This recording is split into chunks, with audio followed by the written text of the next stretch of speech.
During the last couple of weeks, we studied how humans interact with the environment in order to satisfy needs. We have also touched on sustainability, but now it becomes evident that the role of the economic system needs to be included to fully understand the complexity of social ecological systems.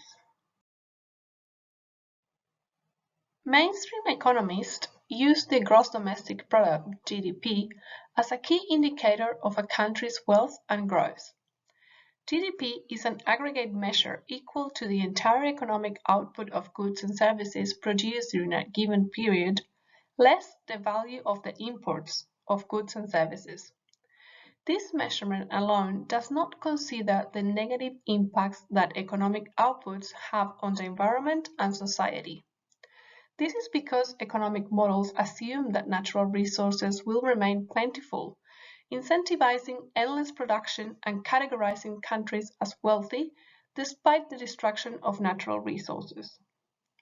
Seeking long-term sustainability while improving the well-being of both humans and natural assets requires leaving behind that GDP growth as the ultimate goal and giving way to a more comprehensive measure focused on social and ecological needs. Donut economics is a model that captures that idea, representing the economy as a donut, where the social foundation and ecological ceiling are the edges of the ring. It involves 12 basic human needs and 9 planetary boundaries.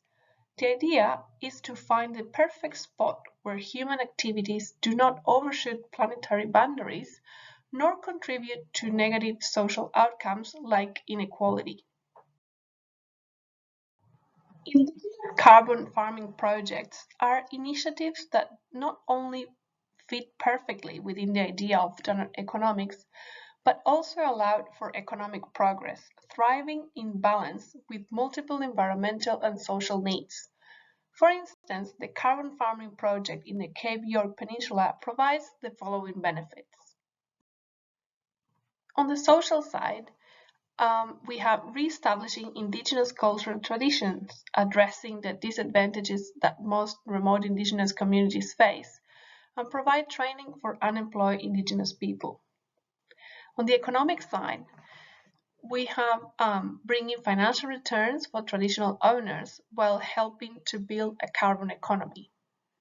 On the environmental side, we can say carbon farming provides a range of ecosystem services aside from climate regulation through sequestering carbon, controls erosion, and providing shelter to species amongst other benefits. In summary, economic activities such as indigenous carbon farming are examples of initiatives that adapt well to the donut economic model while still providing positive economic growth to countries and regions.